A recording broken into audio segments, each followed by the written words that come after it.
మనం ఎంఎస్సీ చేసే వాళ్ళు ఎవరైనా ఉంటే కనుక ఫర్దర్ స్లైడ్స్లో చూద్దాం. వాళ్ళకి అసలు ఎన్ని ఇంటేక్ ఉంది, ఎన్ని సీట్స్ ఆఫర్ చేస్తున్నారో చూద్దాం. ఓకేనా?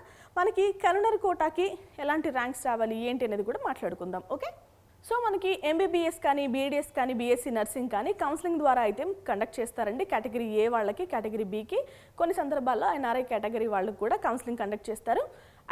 ఎంబీబీఎస్ అయితే, బీడీఎస్ అయితే మీకు తెలుసు, కానీ నర్సింగ్లో కూడా అలాంటి ఫెసిలిటీస్ అయితే ఉంటాయి. అండ్ ఇంకొకటి ఏంటంటే ఏ కాలేజ్లో ఎంత ర్యాంక్ నుంచి ఎంత ర్యాంక్ వరకు యాక్సెప్ట్ చేస్తారో ఇప్పుడు చూద్దాం. Yashoda college of nursing, green park colony, Saroor Nagar, Hyderabad. ఇక్కడ ఏంటంటే కాలేజ్ కోడ్ కూడా అవసరం, ఎందుకంటే కౌన్సిలింగ్లో మనం కాలేజ్ పేరు రాయం, కోడ్ మాత్రమే రాస్తాం.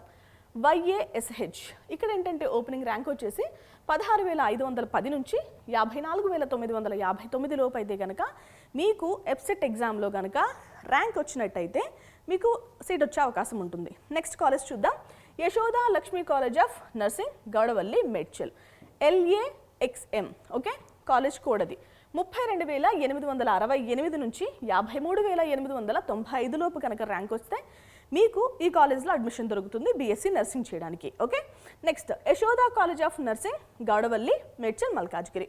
కాలేజ్ కోడ్ చూడండి, ఎందుకంటే ఈ 2 కాలేజెస్ కూడా ఒకే జిల్లాలో ఉన్నాయి. ఓకే, YCNM ఇక్కడ కాలేజ్ స్టార్టింగ్ ర్యాంక్ వచ్చేసి 19,177 నుంచి 54,675 లోపు అయితే ర్యాంక్ రావాలండి.